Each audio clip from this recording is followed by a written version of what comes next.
나이가 들수록 돈은 더욱 무거운 주제가 됩니다. 젊었을 때는 돈이 수단에 불과했습니다.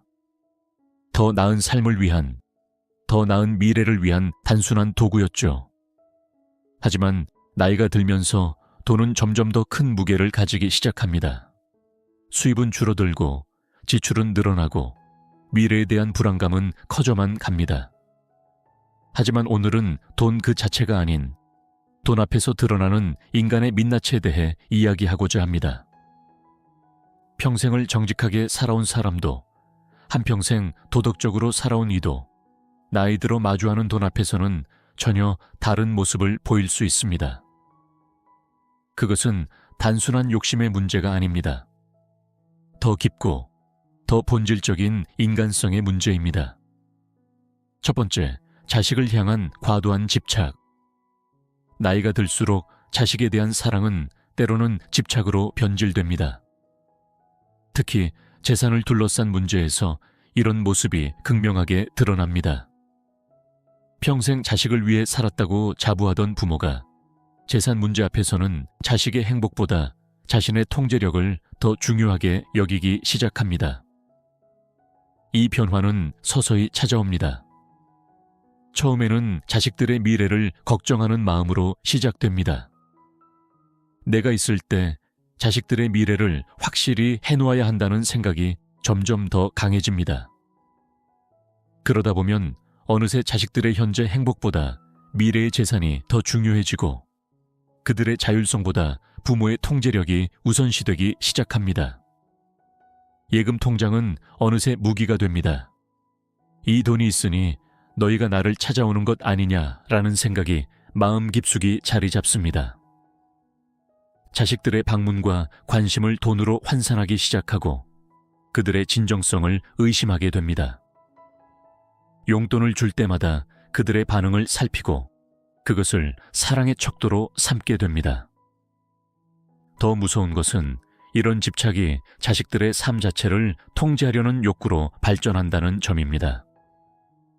재산을 미끼로 자식들의 직업 선택에 간섭하고 결혼 상대를 판단하며 심지어 그들의 생활 방식까지 통제하려 합니다. 너희들 잘 되라고 하는 말이야 라는 명분 아래 실제로는 자신의 욕심을 채우는 것입니다. 이런 마음은 서서히 더 깊은 곳으로 빠져듭니다. 통장 잔고가 줄어들수록 불안감은 커지고 그 불안감은 다시 자식에 대한 집착으로 이어집니다. 마치 끝없는 나선형 계단을 내려가듯 점점 더 깊은 어둠 속으로 빠져드는 것입니다. 자식들은 이런 부모의 모습에 점점 더 거리를 두게 됩니다. 방문 횟수가 줄어들고 전화도 형식적으로 변하며 대화의 내용도 점점 더 피상적이 됩니다. 그러면 부모는 더욱 불안해지고 그 불안감은 다시 돈에 대한 집착으로 이어집니다. 이것은 마치 독약을 먹으면서 갈증을 달래려는 것과 같은 악순환입니다. 평생 모은 재산이 오히려 자식들과의 관계를 망치는 독이 되는 순간입니다. 부모는 재산을 지키려 하고 자식들은 그런 부모를 이해할 수 없어 하며 그 사이의 간극은 점점 더 커져만 갑니다. 서로를 사랑하면서도 이해할 수 없는, 아프지만 해결할 수 없는 모순적인 상황이 계속되는 것입니다. 두 번째, 산산조각나는 형제 간의 신뢰. 평생을 함께 자라온 형제자매 사이의 관계도 돈 앞에서는 쉽게 무너집니다. 어린 시절 한 이불을 덮고 자며 나누었던 추억도, 서로의 어려움을 보듬어주던 따뜻한 기억도, 부모의 재산을 둘러싼 갈등 앞에서는 맥없이 흩어져 버립니다. 처음에는 작은 의심으로 시작됩니다. 왜 부모님이 동생에게 더 많은 관심을 보이시지? 쉥이 부모님 재산을 혼자 관리하는 게 맞나? 이런 의심은 시간이 지날수록 더 큰 불신으로 자라납니다. 부모님께 전화하는 횟수까지 계산하게 되고 방문할 때 가져가는 선물의 값어치도 따지게 됩니다. 더 깊은 문제는 이런 갈등이 배우자들 사이로 번져간다는 것입니다. 처제와 시누이의 관계가 틀어지고 형부와 제부 사이에 벽이 생기며 사소한 대화까지도 오해의 씨앗이 됩니다. 명절이나 가족 모임은 점점 더 긴장된 자리가 되어갑니다. 특히 누군가 부모님의 재산을 관리하게 되면 상황은 더욱 악화됩니다. 투명하게 관리한다 해도 의심은 꼬리를 물고 매달 지출 내역을 공유해도 불신은 쌓여갑니다. 왜 이렇게 병원비가 많이 들지? 이 돈은 어디에 쓰인 거야? 모든 거래 내역이 의심의 대상이 됩니다. 결국 한 번도 상상하지 못했던 일들이 벌어지기 시작합니다. 법적 공방으로 번지고 부모님 앞에서 고성이 오가며 평생 보지 못했던 형제의 추한 모습들이 드러납니다. 그리고 그 상처는 결코 쉽게 아물지 않습니다. 특히 무서운 것은 이런 불신이 다음 세대로까지 이어진다는 점입니다. 한때는 친하게 지내던 조카들도 이제는 서로를 경계하고 사촌들 간의 정도 식어갑니다. 명절에 모이는 자리에서도 어른들의 갈등이 아이들의 눈빛에 그대로 비칩니다. 부모 세대의 돈 문제가 자녀 세대의 미래까지 완전히 바꾸어 놓는 것입니다.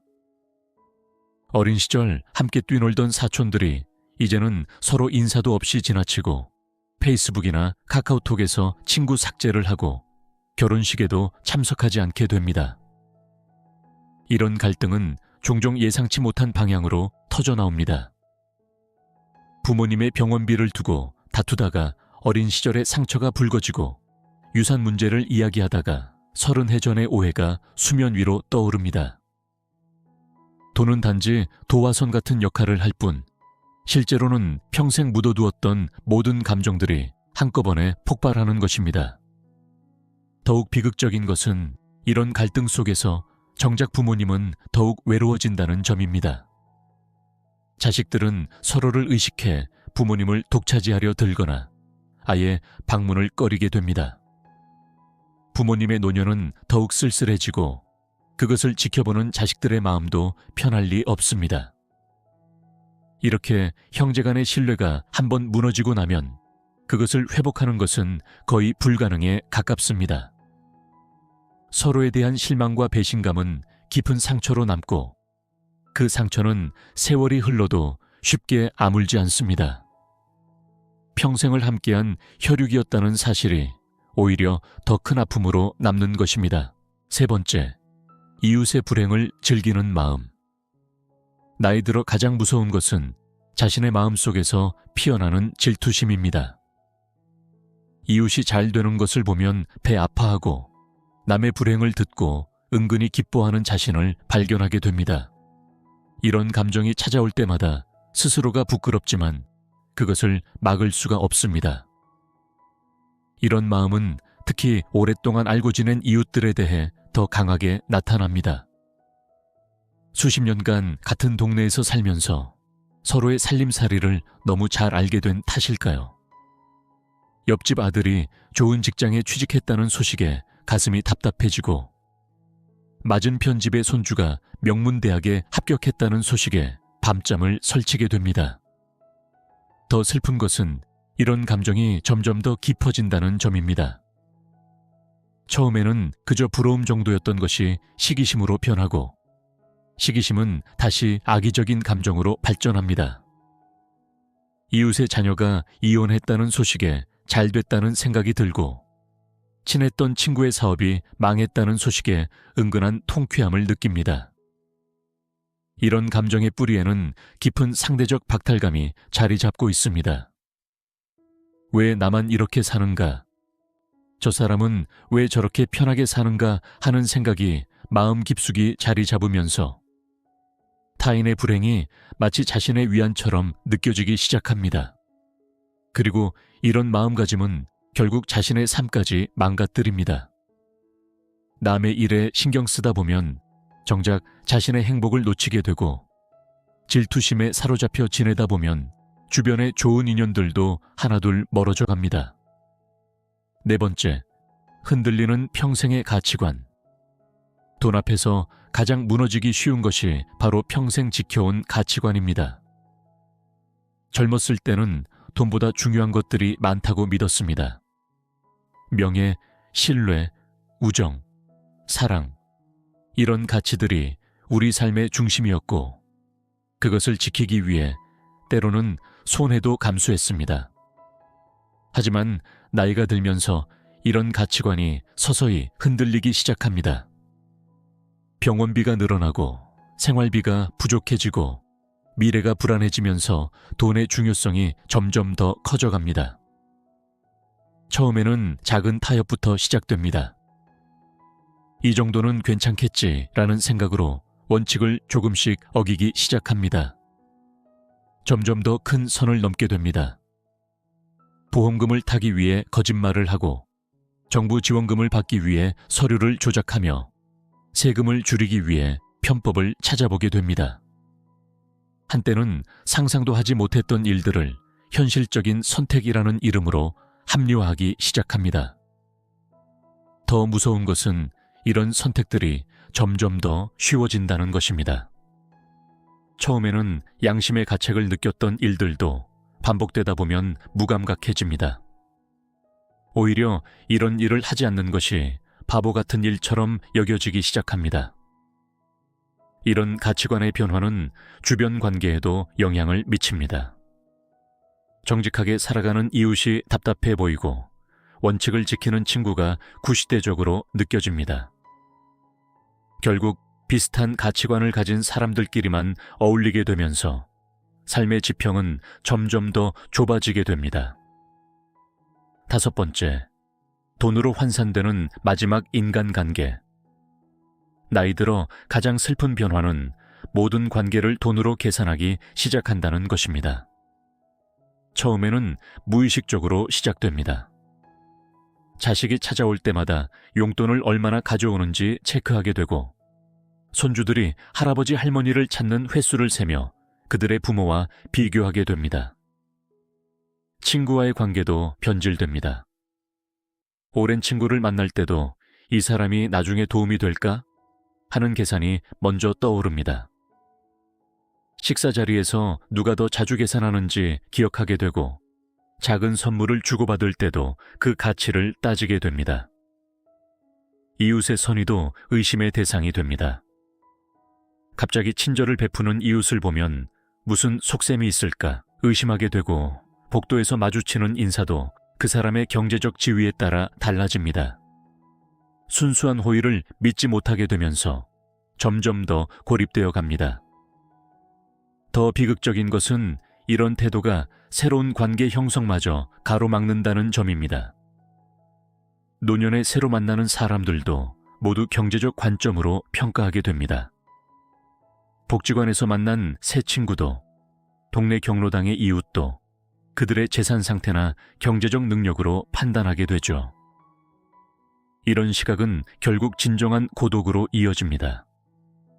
모든 관계를 돈으로 환산하다 보면 정작 돈으로는 살 수 없는 진정한 교감과 우정의 가치를 잃어버리게 됩니다. 주변에 사람은 많아도 마음을 터놓을 수 있는 이는 하나도 없는 그런 쓸쓸한 현실에 직면하게 되는 것입니다. 그러나 아직 희망은 있습니다. 돈 앞에서 드러나는 이런 추악한 모습들은 사실 인간이라면 누구나 가지고 있는 약점입니다. 중요한 것은 이런 모습을 인정하고 그것을 극복하려 노력하는 것입니다. 나이가 들수록 더욱 단단해져야 할 것은 통장 잔고가 아닌 우리의 마음가짐입니다. 진정한 부자는 많은 돈을 가진 사람이 아니라 돈에 얽매이지 않는 사람입니다. 돈의 노예가 되지 않고 더 중요한 가치들을 지켜낼 수 있는 사람이야말로 진정한 부자라 할 수 있습니다. 자식들과의 관계에서도 마찬가지입니다. 돈으로 자식을 통제하려 하기보다는 그들의 자율성과 행복을 인정해주는 것이 진정한 부모의 모습일 것입니다. 돈 아닌 사랑과 신뢰로 맺어진 관계야말로 가장 든든한 노후의 보험이 될 것입니다. 형제 간의 관계도 다시 회복될 수 있습니다. 돈 문제로 틀어진 관계라 할지라도 서로를 이해하고 용서하는 마음만 있다면 다시 시작할 수 있습니다. 어쩌면 이런 위기를 통해 더 깊은 신뢰를 쌓을 수도 있을 것입니다. 이웃과의 관계에서도 우리는 선택할 수 있습니다. 남의 불행을 즐기는 대신 서로의 행복을 진심으로 축하해 줄 수 있고, 질투 대신 축복을 나눌 수 있습니다. 그렇게 할 때 우리의 마음도 더욱 풍요로워질 것입니다. 평생의 가치관도 지켜낼 수 있습니다. 비록 현실은 힘들지라도 정직과 신의를 지키며 살아갈 때 느끼는 자부심은 그 어떤 돈과도 바꿀 수 없는 가치일 것입니다. 나이 들어 더욱 중요한 것은 돈이 아닌 마음의 풍요로움입니다. 자식들과의 따뜻한 정, 형제간의 신뢰, 이웃과의 순수한 교류, 이런 것들이야말로 우리 삶을 진정으로 풍요롭게 만드는 것들입니다. 오늘 영상을 보신 모든 분들의 노후가 행복하시길 진심으로 바라겠습니다.